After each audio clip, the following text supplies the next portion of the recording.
Salam. Selamat siang, salam sejahtera untuk ibu sekalian. Pada pertemuan kali ini kita awali pertemuan kita dari pertemuan minggu lalu yang mana kita membahas tentang pola pengasuhan dan pendidikan anak.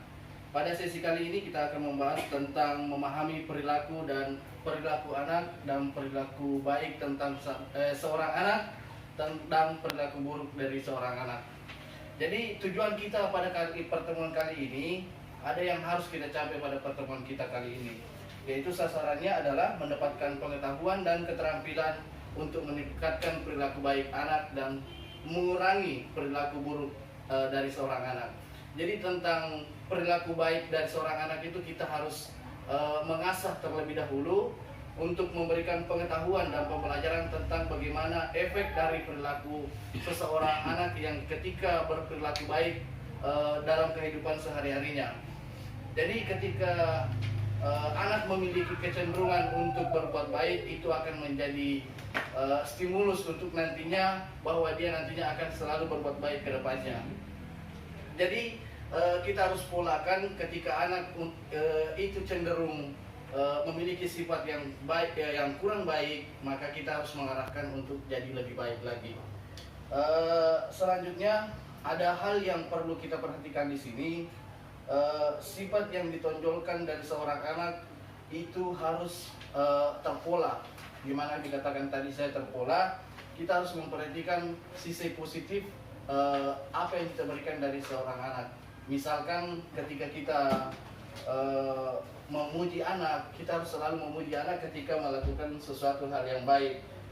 Salah satu contohnya ketika kita meminta tolong kepada anak, ketika anak itu melakukan hal itu dengan baik, maka kita harus memberikan sebuah pujian, di mana pujian ini akan membantu anak memahami tentang dirinya dan memberikan semangat pada dirinya agar untuk lebih baik lagi menjalani kehidupannya dan selalu berbuat baik.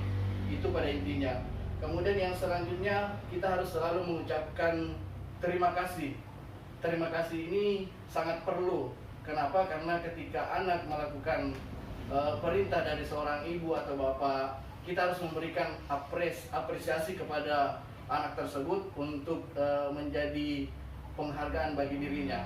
Kemudian yang selanjutnya, kita harus memahami bahwa anak itu butuh kasih sayang, harus selalu dekatkan kepada orang tua. Kita harus selalu merasa bahwa anak ini selalu dekat dengan orang tuanya.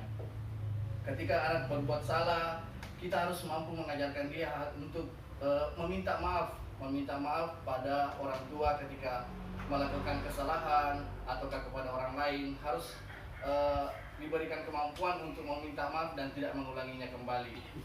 Dan yang selanjutnya, kita berikan tanggung jawab kepada anak. Itu salah satu pola untuk mengajarkan perilaku baik kepada anak. Salah satunya adalah memberikan tanggung jawab. Ketika ada sesuatu hal yang perlu diselesaikan, maka anak ini harus dibebankan. Jangan terlalu dibebankan, tapi minimal anak mengerti bagaimana cara bertanggung jawab untuk melakukan hal tersebut.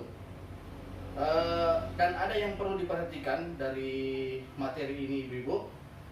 Yang harus kita perhatikan adalah kita harus menghindari kontak fisik kepada anak. Kenapa? Karena kontak fisik kepada anak itu akan memberikan efek yang negatif kepada anak juga. Bukan berarti bahwa kita tidak memberikan efek jerah kepada anak, tapi kita harus menghindari yang namanya kontak fisik agar anak tidak merasa menjadi momok yang menakutkan ketika melakukan kesalahan nantinya. Tapi minimal kita memberikan efek jerah, tapi tidak melakukan dengan secara fisik. Mungkin seperti itu, Bu, ya. Kemudian ketika anak ini melakukan kesalahan, kita berikan masukan bahwa kesalahan Anda adalah seperti ini, dan untuk menghilangkan kesalahan itu kita harus mengajarkan bahwa seperti inilah yang harus Anda lakukan. Mungkin seperti itu.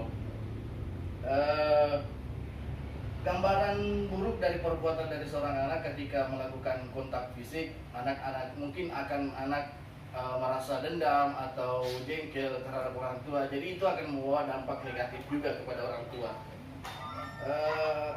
Selanjutnya ketika anak melakukan kesalahan ataukah berbuat kebaikan, kita harus memberikan contoh teladan kepada anak bahwa hal seperti itu harus dilakukan seterusnya.